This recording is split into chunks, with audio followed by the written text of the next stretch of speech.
Pumblechook's boy, ma'am. Come to play. Come nearer. Let me look at you. Come close. Are you afraid of a woman who's never seen the sun since you were born? No. Do you know what I touch here? Yes, ma'am.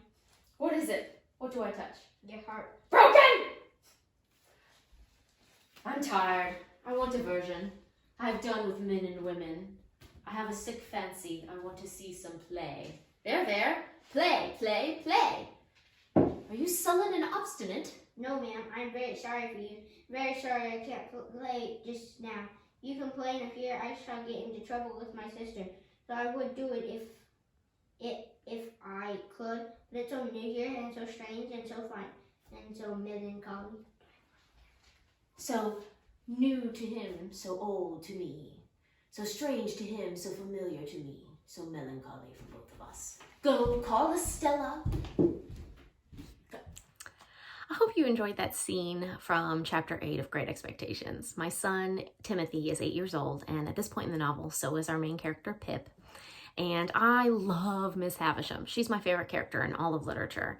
I've never met someone quite like her, who wears a wedding dress and never takes it off, who has locked herself up in her home and refuses to see the light of day, who is so clearly heartbroken and just can't get past whatever happened at 8:40. So we're going to dive into her character shortly, but first let's get into our chapters 8 through 10 that you should have read of Great Expectations. They start on page 55. You might remember from the previous chapter that Mrs. Joe and Pumblechook have sort of collaborated in a scheme to get Pip at Miss Havisham's house. Miss Havisham is a rich spinster. Everyone in the town knows it.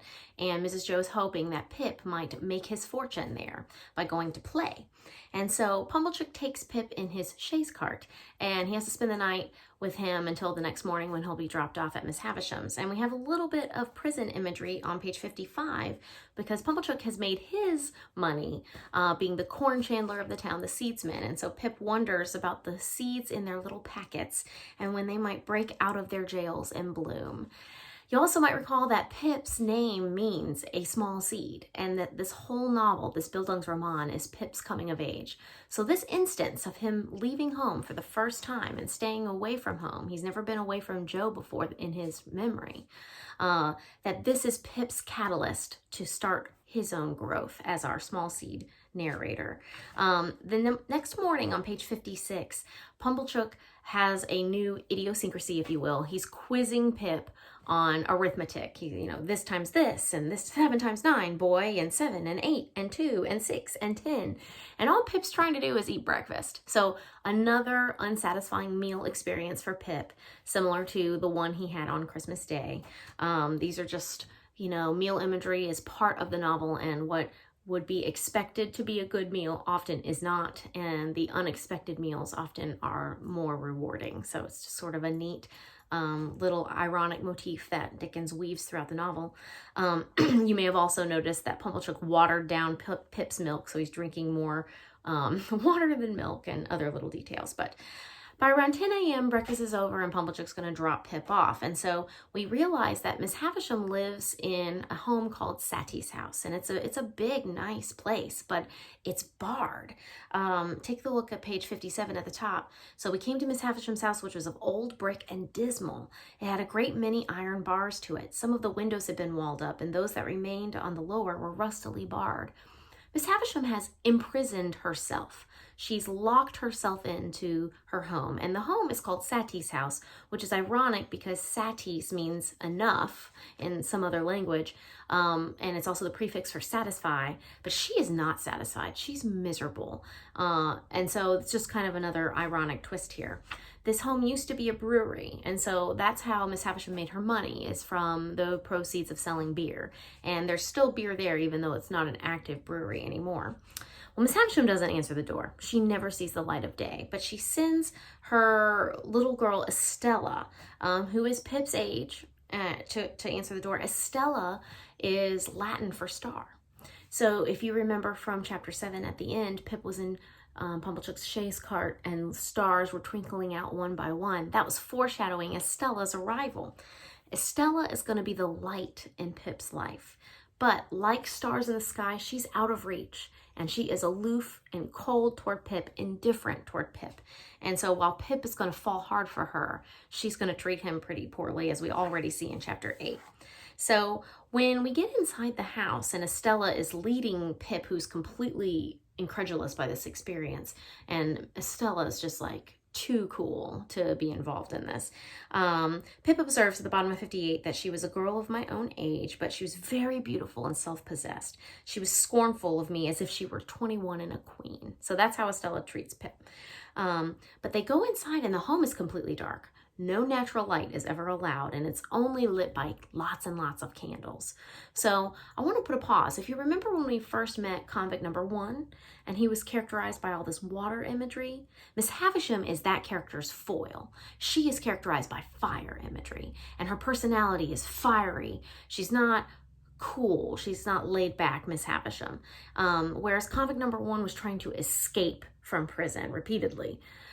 Miss Havisham has imprisoned herself. So we see how they are foils to one another.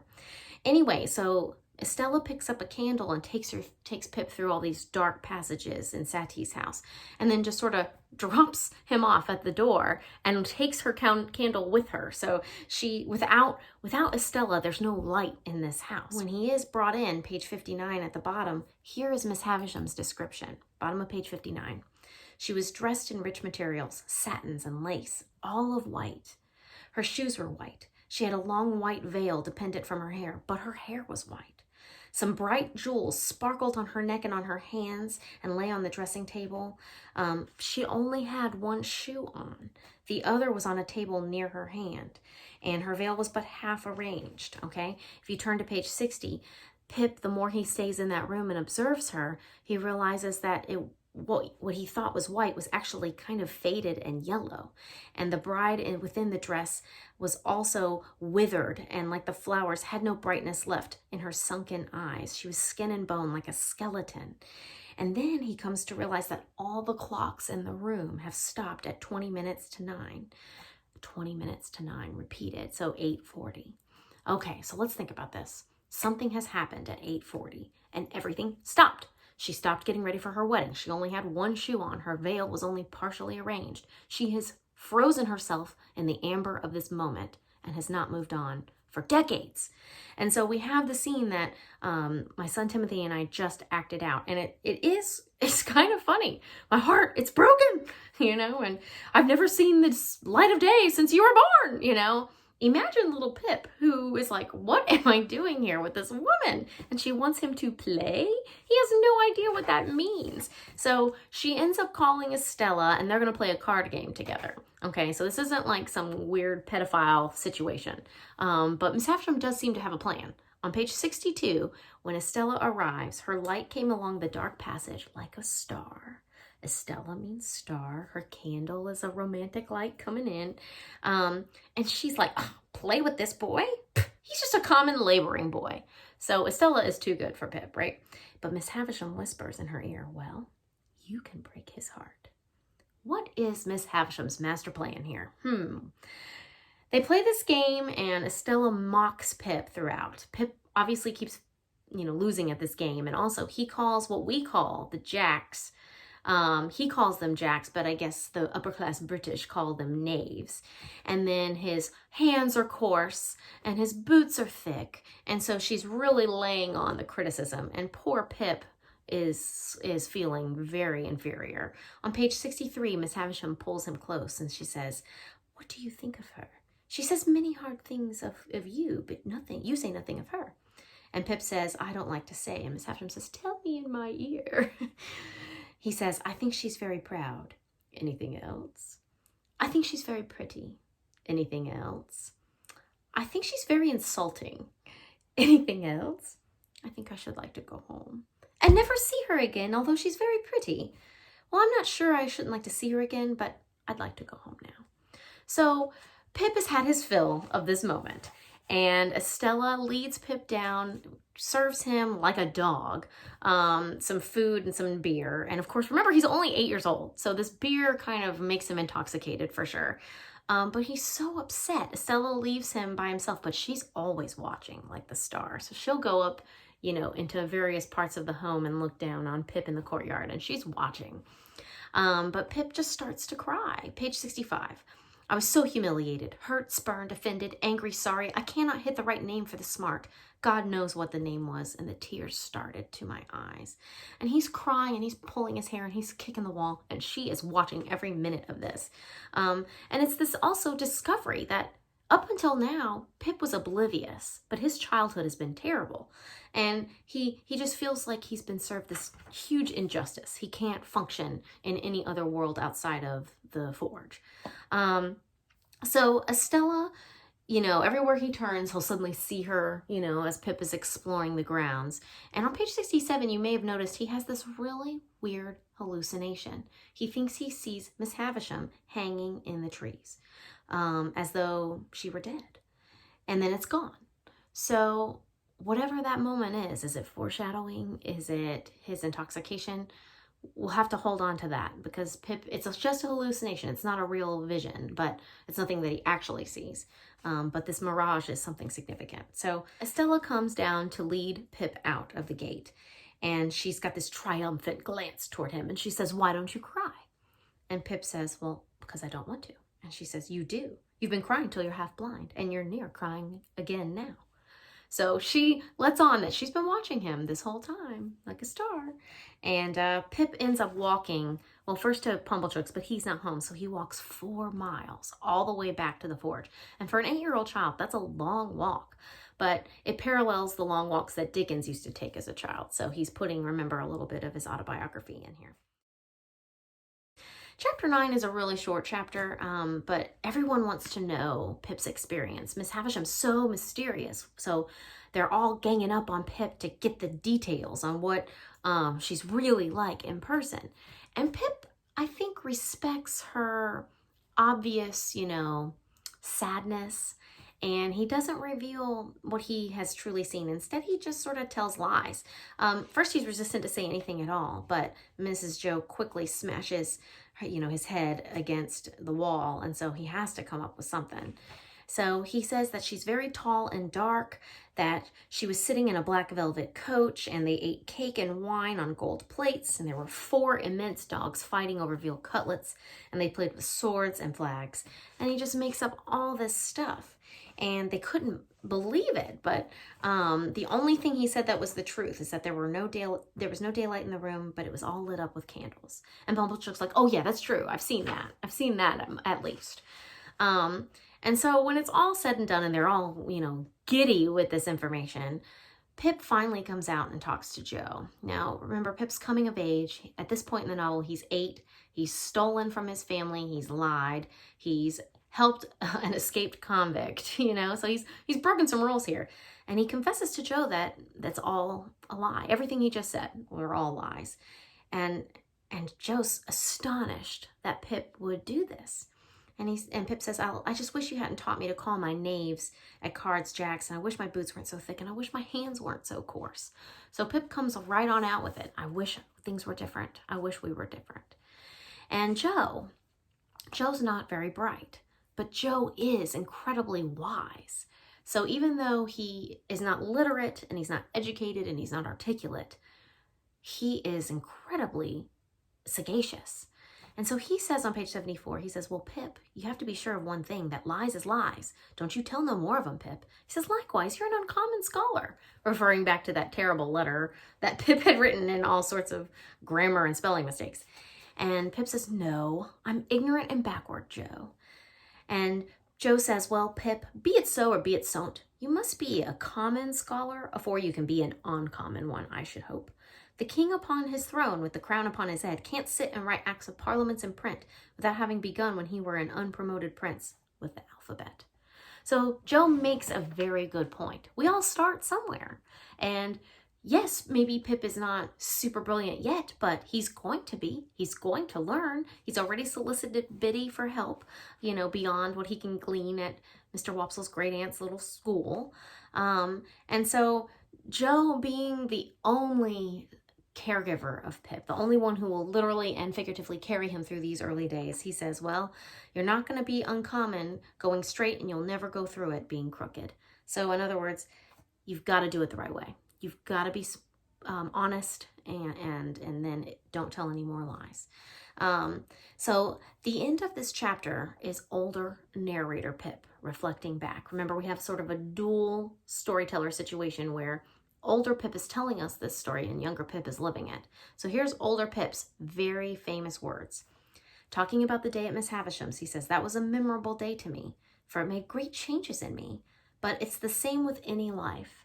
Imagine one selected day struck out of it and think how different its course would have been.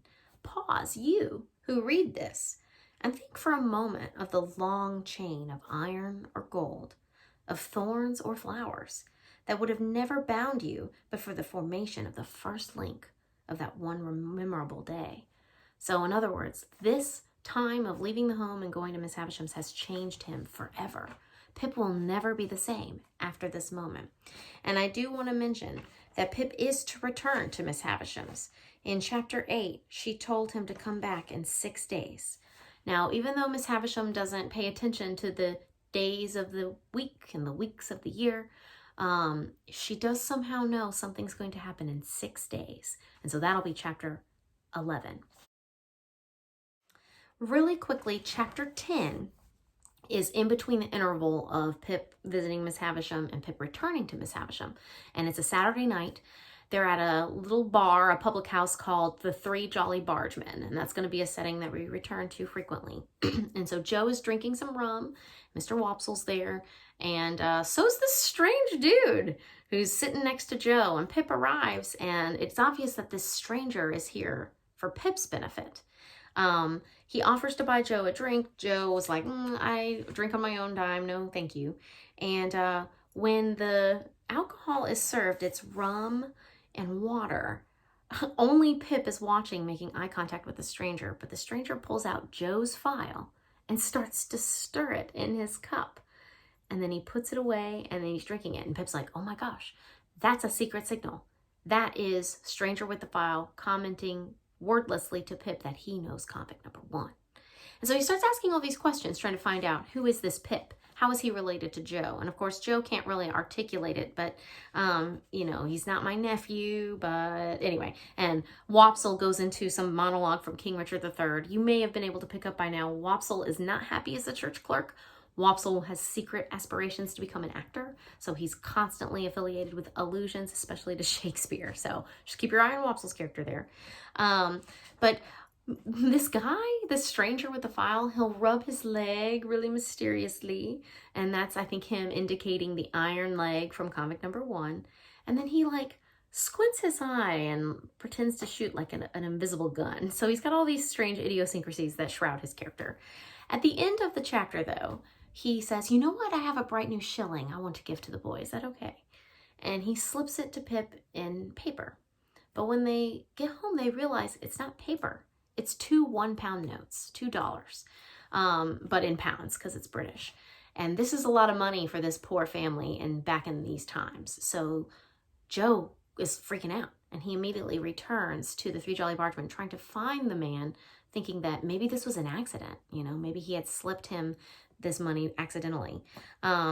Unfortunately, he can't find him again, and so Mrs. Joe's going to hang on to it for the time being.